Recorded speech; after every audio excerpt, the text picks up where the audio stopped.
The issue is not the election. The election is a battle in a war. It is not something unto itself. The result of this election in itself is a matter of indifference. It's a question of how the battle is won and lost, which is important. But there's another issue here. There's also an issue of World War III.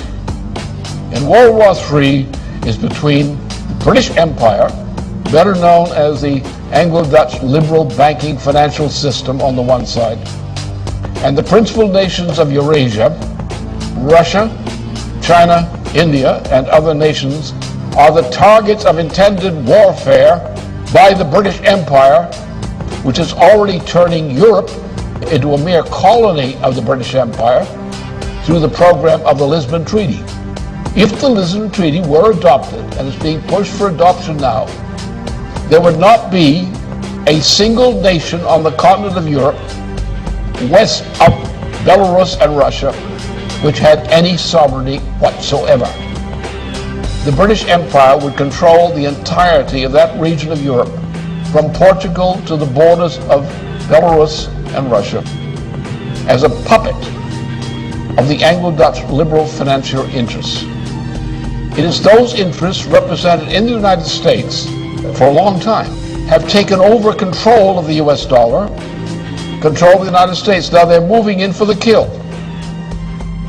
The same cartel that put Mussolini into power in Italy, the same cartel that put Hitler into power in Germany. And we're now at the brink of something like a Hitler power taking over the United States. If they grab the United States, then they will grab all of Europe out of the Lisbon Treaty. If they control the United States and the parts of Europe under the Lisbon Treaty, then you will have an actual fighting war emerging on this planet. You will have dictatorship. You will have mass starvation. The elimination of whole sections of the population of parts of the world through starvation. And that's part of the British program. It's the food war. That's the situation. We're not dealing with an election. We're dealing with whether there is in the United States, in the top layers of society, the moral fitness to survive. And so far the vote is in the leadership of the Democratic Party and the Republican Party. Neither is morally fit to survive. They're as unmorally fit to survive as the people who backed Mussolini and backed Hitler back in the 1920s and the 1930s. And if we allow this to happen, we will get the same kind of treatment that the victims of Mussolini, Hitler, and so forth suffered. That's where we stand. We have to win this war against that evil empire.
Now, for a number of months now, there has been a worldwide food crisis caused by many things, by the financial policies, various kind of management deals, by the WTO, which ought to be eliminated, by the promotion of biofuels, which is destroying food supplies.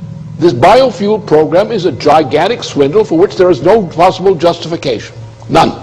The justification comes out of the World Wildlife Fund of Prince Philip.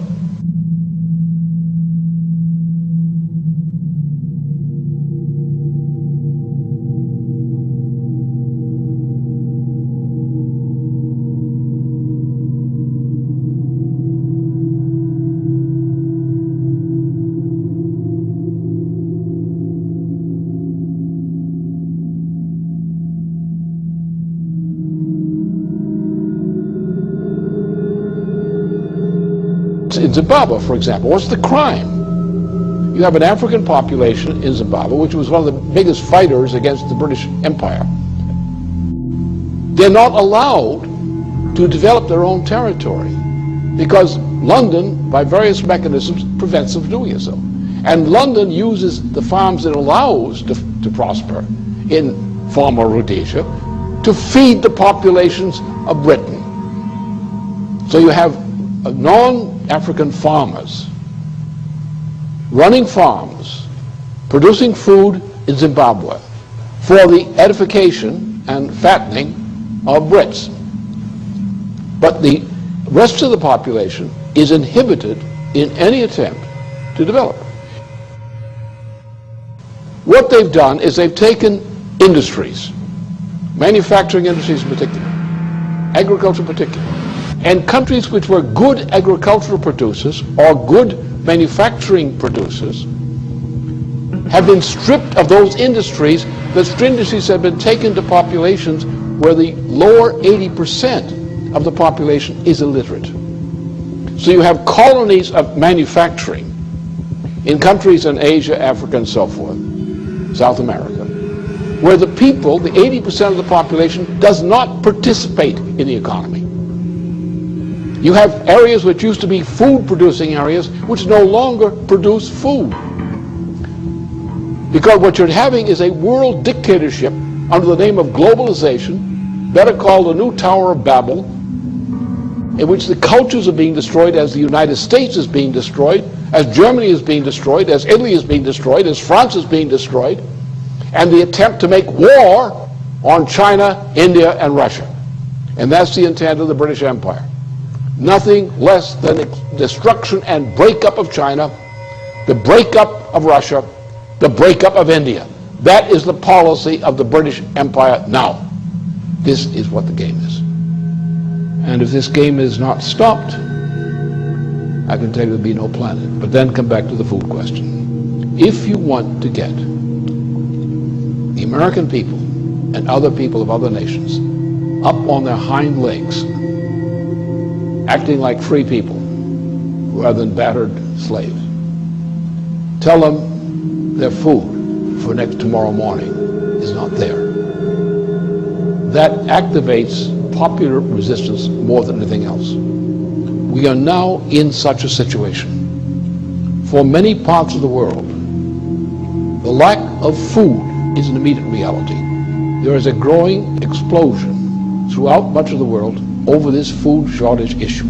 The rate of food shortage is increasing because the stocking from various food stores, annual stores, has been already delivered, and there's not enough.